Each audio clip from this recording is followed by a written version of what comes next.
Kikou tout le monde, c'est Kikou. Alors aujourd'hui, nouvelle vidéo qui sera pas sur ma collection directement, mais plutôt indirectement, vu qu'il s'agit de mon aérographe, donc on est plus dans le monde de la peinture et tout ça.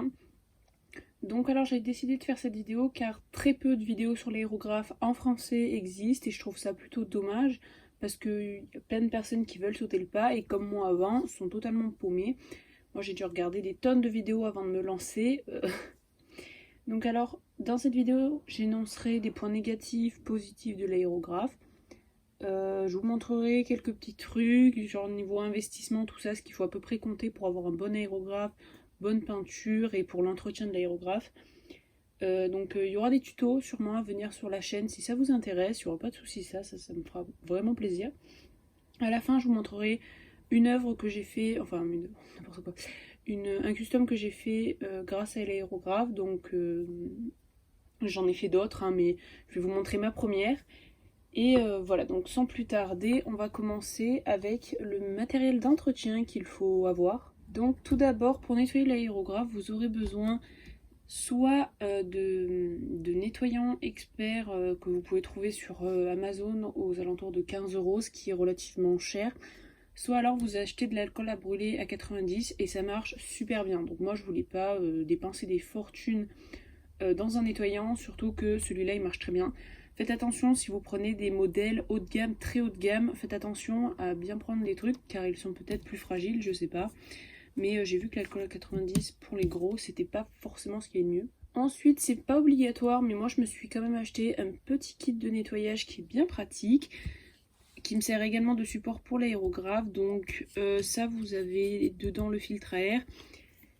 Hop, quand vous dévissez, vous mettiez du papier et en fait ça permet de nettoyer votre aérographe sans que les petites particules de peinture s'échappent dans votre air, ce qui peut être assez nocif. Donc ça c'est vraiment très pratique, puis ça tourne, alors ça c'est aux alentours de 16 € je crois sur Amazon.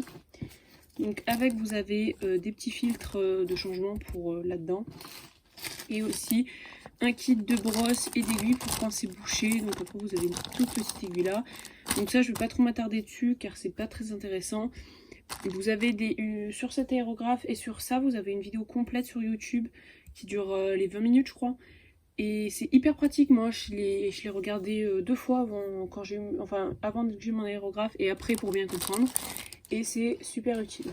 Après niveau peinture, moi j'ai acheté les modellaires de chez Vallejo ou Valero, je sais pas comment vous dites. Donc ces peintures sont top et ça évite d'acheter du diluant et des peintures à diluer, donc c'est peut-être un peu plus cher mais c'est parfait. Vous mettez directement dans l'aérographe, pas besoin de passer par la dilution et tout. Il y a un gros camion qui vient de passer. Ça évite de passer par la dilution et tout et franchement c'est top. Elles font des super belles couleurs. En modellaire, il existe plus de 200 peintures, je crois, 200 peintures passées. Donc ça s'achète à l'unité et aussi en coffret. Moi, je me suis acheté un coffret de 20 qui m'a coûté 39 € je crois. Donc ça, c'est pour la peinture. Maintenant, on va passer à l'aérographe. Donc, vous avez tout d'abord le compresseur. Donc, je vais vous tourner la caméra car il est assez gros en fait. Donc alors, je me suis mis là pour avoir plus de place. Donc, on commence avec le compresseur. Donc il est très petit mais très lourd, chose à savoir, c'est assez lourd quand même. Donc alors là vous avez le truc, enfin l'embout pour relier le compresseur à l'aérographe. Donc vous vissez, je sais même plus dans quel sens on visse. Donc vous avez un grand fil comme ça.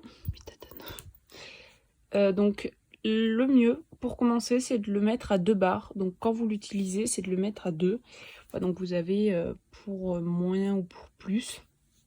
Vous avez le bouton on-off là et pensez à laver votre aérographe au moins une fois tous les 2-3 mois. C'est utile, ça évite qu'il crache de l'eau et tout ça. Voilà, par la suite.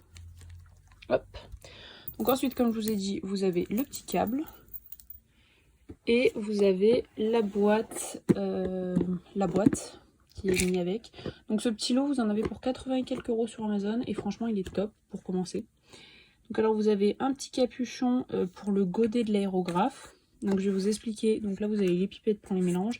Ça je sais pas vraiment à quoi ça sert. Bon là vous avez une petite pièce qui permet de démonter. Je vais vous montrer. À l'intérieur vous avez une minuscule pièce. Cette petite pièce là. et ben ça permet de la dévisser sans la casser. Voilà, donc la serrez pas trop fort parce que moi j'ai cassé la petite de 2 en faisant ça. J'ai serré trop fort et ça l'a cassé. Donc alors faites attention parce que là vous avez une 0,2, ça va avec une buse de 0,2. Par exemple, mettez pas une aiguille de 0,2 avec un embout de 0,5, ça pourrait tout péter. Donc franchement faites attention à ça. Donc alors vous avez une buse de 0,2, une buse de 0,3, une buse de 0,5, les accessoires qui vont avec. Et à l'intérieur il est fourni une autre buse de 0,3, il me semble. Là, vous avez l'aérographe, donc l'embout auquel on relie avec le compresseur. Là, vous allez voir, il y a la buse qui passe par là. Donc ça se démonte. La gâchette se démonte. Ça se tourne pour bloquer la portée de la gâchette. C'est pas très bien, je vous l'explique pas très bien, mais c'est plus pour vous montrer que pour vous faire un tuto, donc voilà.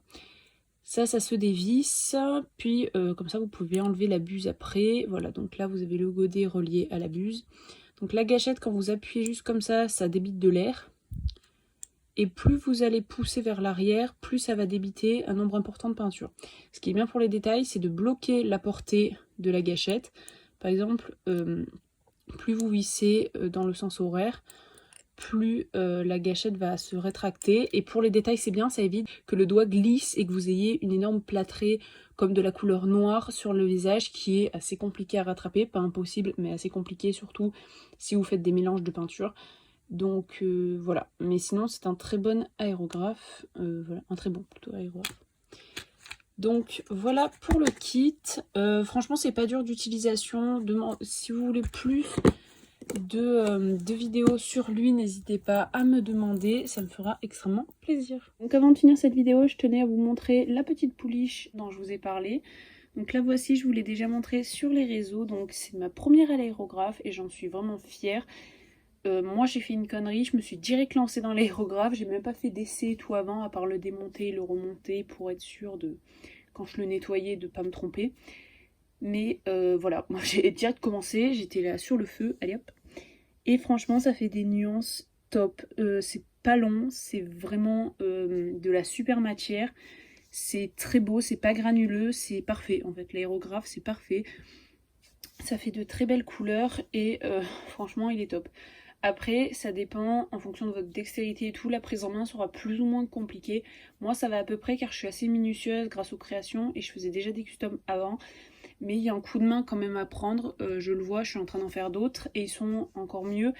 On s'améliore petit à petit en fait. Et après, moi, je vous dis, faites attention, c'est quand même très cher, c'est un gros investissement. Si vous débutez dans la collection, dans la peinture, n'en achetez pas, vraiment.